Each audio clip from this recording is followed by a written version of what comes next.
రాజరెడ్డి ఏం తెలుసు జరగదు అంటున్నారు. పీసీ ఘోష్ కమిషన్ విచారణ అయిపోయింది, అసెంబ్లీలో అర్ధరాత్రి 12 గంటల వరకు చర్చ జరిపారు, ఏమైనా నిర్ణయం తీసుకుంటారా అంటే ఏమి తీసుకోలేదు, దీన్ని మేము సిబిఐకి అప్పగిస్తున్నాం అని చెప్పేసి ఫైనల్ స్టేట్మెంట్ ఇచ్చారు. అది ఇంతవరకు దానికి ఎట్లాంటి యాక్షన్ ప్లాన్ కూడా లేదు, సిబిఐ దాన్ని ఇంత టేకప్ చేయలేదు, భారతీయ జనతా పార్టీ కూడా దాని మీద పెద్దగా ప్రెజర్ పెట్టింది ఏమీ లేదు. సో మళ్ళీ అదే కోవాలో ఇప్పుడు ఫోన్ ట్యాపింగ్ విషయం జరుగుతుంది. దీంట్లో ఏమైనా ఆధారాలు ఉన్నాయంటే ఇప్పటివరకు ఎట్లాంటి ఆధారాలు ప్రభుత్వం బయట పెట్టలేదు, ఎవరు బయటకు వచ్చి కూడా చెప్పలేదు నా ఫోన్ ట్యాప్ అయింది అని చెప్పేసి ఎవరు బయటకు రావడం చెప్పలేదు.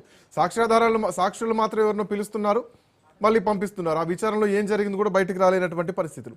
సో ఇక్కడ 2 ఏళ్ల నుంచి విచారణలు చేస్తున్నారు, ఏమీ తేలట్లేదన్నది స్పష్టంగా కనిపిస్తుంది. ఇందాక మీరు అన్నట్టు కొండను నవ్వి ఎలుకను బట్టే అటువంటి వ్యవస్థనే కనిపిస్తుంది.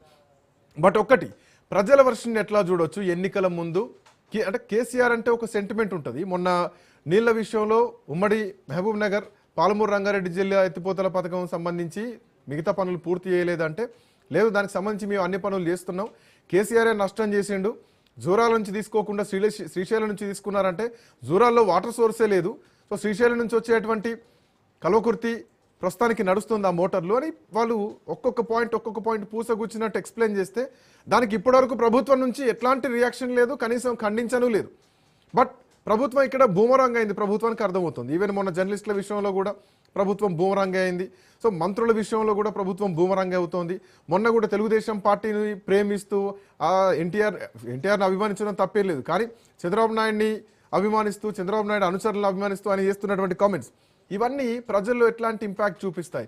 అండ్ నేనేమంటానంటే ఒక ప్రజల్లో పేరున్నటువంటి నాయకుల మీద గతంలో చంద్రబాబు నాయుడిని అరెస్ట్ చేసినప్పుడు రియాక్షన్ మనం చూసాం. ఈవెన్ తమిళనాడులో టీవీకే విజయ్ అరెస్ట్ విజయ్ని ఇబ్బంది పెడుతుంటే జరుగుతున్నటువంటి పరిణామాలు మనం చూస్తున్నాం. లేకపోతే కేసీఆర్ వరకు వస్తే ఇది ఎన్నికల్లో ఎట్లాంటి ఇంపాక్ట్ని చూడొచ్చు? ఏదైనా ఒక విచారణ జరిగితే ఆ విచారణకు నిజంగా తప్పు చేసి ఉంటే ప్రజలు కూడా హర్షించరు, ప్రజలు కూడా విచారణ బాగా చేశారు, ప్రభుత్వం విచారణకు ఆదేశించిన మంచి పని అయింది, దోషులను పట్టించింది అనేది కూడా ప్రజల్లో భావన కలుగుతుంది. ప్రజల్లో ఎప్పుడైతే ఇది కక్షపూరితంగా చేస్తున్నారు, ఇది రాజకీయ కక్ష వేధింపులో భాగంగా చేస్తున్నారు, అధికారం ఉంది ప్రతిపక్ష పార్టీలను వేధిస్తున్నారు అని ప్రజల్లోకి వన్స్ వెళ్తే దాన్ని ఆపడం, కంట్రోల్ చేయడము ఎవరి తరం కూడా కాదు. ఇప్పుడు ఫర్ ఎగ్జాంపుల్ హరీష్ రావును విచారణ చేస్తున్నారు, అదేవిధంగా కంటిన్యూగా ఇప్పుడు బీఆర్ఎస్ సంబంధించినటువంటి నేతలను విచారణ పేరు మీద మున్సిపల్ ఎన్నికల్లో విచారణకు పిలిస్తే కనుక అది అధికార పార్టీకే డ్యామేజ్ అవుతుంది. ఎందుకంటే ప్రజల్లో ఒక చర్చ జరుగుతుంది, మున్సిపల్ ఎన్నికల ముందే విచారణకు ఎందుకు పిలవాలి, ఇన్ని రోజుల సమయం ఉంది కదా, దాదాపు అధికారంలోకి వచ్చి 2 సంవత్సరాలు అయింది కదా, ఆ 2 సంవత్సరాల ఎన్నికల ముందు కాకుండా మామూలు సమయం చాలా ఉంది కదా, మరి అప్పుడెందుకు పిలవలేదు, ఇప్పుడే ఎందుకు పిలిచారు, ఇందులో ఏదో రాజకీయంగా కక్ష సాధింపు చర్యలు ఉన్నాయనేది కూడా సామాన్య మానవుడికి కూడా వెళ్తుంది. ఇప్పుడు ప్రభుత్వం చేసే చర్యలను ఆ రకంగానే ప్రజల్లోకి తీసుకెళ్లాలనేది కూడా బీఆర్ఎస్ ప్లాన్ చేస్తుంది. అందులో భాగంగానే పంచాయతీ ఎన్నికలప్పుడు కూడా కేటీఆర్కు నోటీసులు ఇచ్చారు, కేటీఆర్కు నోటీసులు పంచాయతీ ఎన్నికల ముందే ఇచ్చారు, సర్పంచ్ ఎన్నికల ముందే ఇచ్చారు అనేది కూడా పెద్ద ఎత్తున ఎస్టాబ్లిష్ చేశారు, అలా సక్సెస్ అయ్యారు, 40% సీట్లు గెలుచుకున్నామని కూడా స్వయంగా బీఆర్ఎస్ ప్రకటించింది. ఇప్పుడు మున్సిపల్ ఎన్నికల్లో కూడా ఇదే వాతావరణం ప్రజల్లోకి వెళ్తే కక్ష సాధింపు చర్యల్లో భాగంగానే వీళ్ళను విచారణకు పిలిచినని చెప్తే అది ప్రజల్లోకి పెద్ద ఎత్తున వెళితే మాత్రం అది ఖచ్చితంగా కాంగ్రెస్ ప్రభుత్వానికి డ్యామేజ్ అయ్యే అవకాశం ఉంది. ఈ యొక్క నేపథ్యంలో ముఖ్యంగా ఇంకో అంశాన్ని కూడా బీఆర్ఎస్ తెర మీదకి తీసుకొస్తుంది, డైవర్షన్ పాలిటిక్స్ను రేవంత్ రెడ్డి చేస్తున్నారు. ఏదైనా ఇష్యూ వచ్చినప్పుడు దాన్ని పక్కదారి పట్టించడానికి, ప్రభుత్వంకి డ్యామేజ్ కాకుండా చూడడానికి ప్రతిపక్ష పార్టీలపైన విచారణ పేరిట పిలుస్తూ ఉన్నారు. అందులో భాగంగానే ఇప్పుడు బొగ్గు గనుల వేలం పాట కూడా అందులో భాగంగానే, బొగ్గు పనుల టెండర్లు కూడా అందులో భాగంగానే వచ్చాయి. బొగ్గు పనుల టెండర్లు అవకతవకలు జరిగాయి అనేది కూడా హరీష్ రావు చెప్పారు. ముఖ్యంగా సూదిని సృజన్ రెడ్డి, రేవంత్ రెడ్డి బామ్మర్దికి అక్రమంగా ఈ యొక్క బొగ్గు గనులను కట్టబెట్టారు అనేది కూడా ఆరోపణలు చేశారు. అంతేకాకుండా నైని బొగ్గు గనుల్లో కూడా పెద్ద ఎత్తున అవకతవకలు జరిగాయి అనేది కూడా బయటకు వచ్చింది. ఈ యొక్క నేపథ్యంలో ఇప్పుడు నైని గనులతో పాటు మిగిలిన 9 కాంట్రాక్టర్లను కూడా రద్దు చేసేటువంటి అవకాశాలు ఉన్నాయా? మిగిలిన 9 కూడా రద్దు చేయాలి ఆ కాంట్రాక్ట్లను కూడా అంటూ ఇప్పటికే హరీష్ రావు డిమాండ్ చేయడం జరిగింది. ఈ డిమాండ్ల తర్వాతనే హరీష్ రావుకు నోటీసులు వచ్చి హరీష్ రావుని ఈ రోజు విచారణ చేస్తున్నారు. సో మిగతా విషయంలో ఎట్లాంటి రియాక్షన్ ఎక్స్పెక్ట్ చేయొచ్చు? Point number 1. అండ్ దీనిపైన కిషన్ రెడ్డి ఏం రెస్పాండ్ అవుతారు? భారతీయ జనతా పార్టీ రియాక్షన్ ఎట్లా చూడొచ్చు? అయితే మొత్తానికి చూసుకున్నట్టయితే బొగ్గు గనులది టెండర్లు అనేది ఒక ప్రాసెస్ ప్రకారం పద్ధతి ప్రకారం జరుగుతుంది.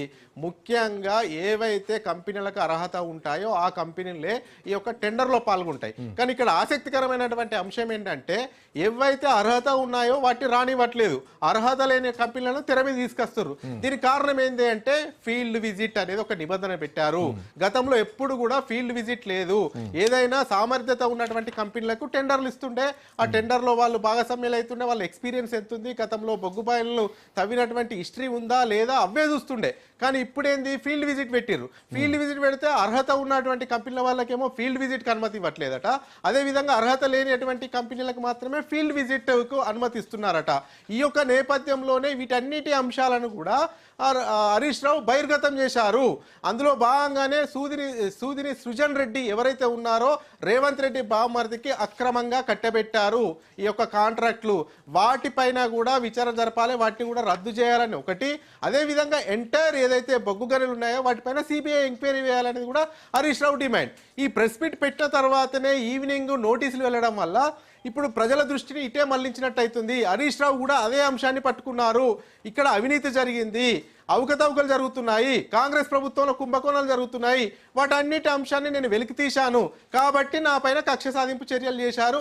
ముఖ్యంగా మున్సిపల్ ఎన్నికలు ఉన్నాయి, ఈ మున్సిపల్ ఎన్నికలకు తోడుగా ఇదంతా కూడా కక్ష సాధింపు చర్యలకు పాల్పడ్డారు. అందులో భాగంగానే కాంగ్రెస్ ప్రభుత్వం నన్ను వేధిస్తుంది, నేను ఎలాంటి తప్పు చేయలేదు, విచారణకు వెళ్తాను, కడిగిన ముత్యంలాగా తిరిగి వస్తానని చెప్తున్నారు. అదేవిధంగా ఇప్పటికైతే బీజేపీ వైపు నుంచి బీజేపీ కూడా ఒకటే చెప్తా ఉంది, ఎక్కడ కూడా అవకతవకలు జరిగినా కుంభకోణం జరిగినా కానీ వదిలిపెట్టే ప్రసక్తే లేదు, సిబిఐ ఎంక్వైరీ కోరితే దానిపైన ఆలోచన చేస్తామని కూడా చెప్తుంది. కానీ ఇప్పటికే బొగ్గు గనుల శాఖ మంత్రి కేంద్ర మంత్రి కిషన్ రెడ్డి తెలంగాణ రాష్ట్రానికి సంబంధించినటువంటి వ్యక్తే ఉన్నారు కాబట్టి ఆ అంశం అనేది హాట్ టాపిక్గా మారబోతుంది. ముఖ్యంగా కిషన్ రెడ్డి మొత్తం ఢిల్లీలో ఉన్నారు, వాళ్ళ జాతీయ అధ్యక్షుడు ఈరోజు చార్జ్ తీసుకున్నారు కాబట్టి అక్కడనే ఉన్నారు. మరి కిషన్ రెడ్డి నుంచి ఎలాంటి స్టేట్మెంట్ వస్తుందో కూడా ఆసక్తికరంగా మారబోతుంది. మరి సిబిఐకి రాసిరు, సిబిఐకి ఇస్తారా, సమగ్ర విచారణ జరిపిస్తారా అనేది కూడా ఇదంతా కూడా తేటతెల్లం కావాల్సింది. ఇదంతా కూడా తేటతెల్లం కావాలంటే కిషన్ రెడ్డి నోరు విప్తేనే మాత్రమే తెలుస్తుంది. కిషన్ రెడ్డి ప్రస్తుతం ఢిల్లీలో. రాజిరెడ్డి, ఒక పొలిటికల్ సీన్ మారిందా తెలంగాణలో మున్సిపల్ ఎన్నికల వేళ? ఎందుకంటే ఈ